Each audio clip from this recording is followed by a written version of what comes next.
Hi, so I'm Kim Yates, and I'm going to be introducing the topic of Are You Seeing Things? And I just want to preface that the song is going to automatically start playing as soon as I click.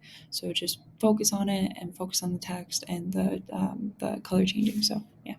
Something I may never find. Stop calling. It's time to let me be. Something I may So yeah, this is never find. Blood. And it comes from an interactive fiction called The Sound of Love, which is by a woman named Chia.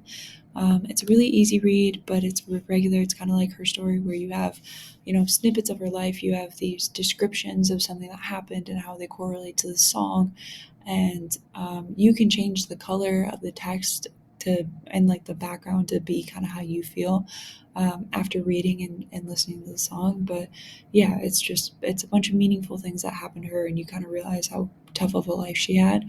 But it's not linear, but they're all correlated. Um, and so I chose this story because my topic is how audios affect visuals. And I think that this gives a legitimate practice of this. So I think that it really emphasizes the addition of a song after you've already, thought of something and you're already imagining something in your head. And you kind of have a feel for it. It just gives you that like extra oomph. So yeah. Um, and then why I chose a specific section.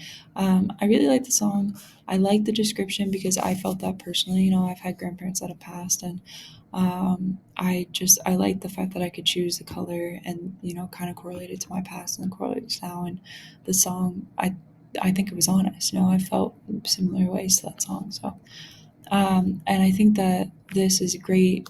This analysis influence is great because it gives you an example, it gives you background, and then that all leads to influence. So it all leads to a better understanding, and it's just like overall, it's just a great example. And so the context based on literature, so the rhetorical situation is it's a lot of songs, and then she puts into text how she was feeling and all that kind of stuff. And then the audience is anybody that can feel anything through a song. The purpose is so that she can kind of get it all out there, but also so that she can connect to people and, be like, hey, if you're feeling this way, I listen to this song, maybe you could too. The context, she kind of had to do an IF because that's the best way that you could do it, unless you did like a literal playlist or a video. And then the author, she's just really human. She's been through things that we've all been through. And then the genre is uh, a mix between romance, biopic, and drama. It's kind of all of the above because it's some parts are about her love life, some parts are about like the sadness of it all, but all of it's really about her. Yeah, so that's it.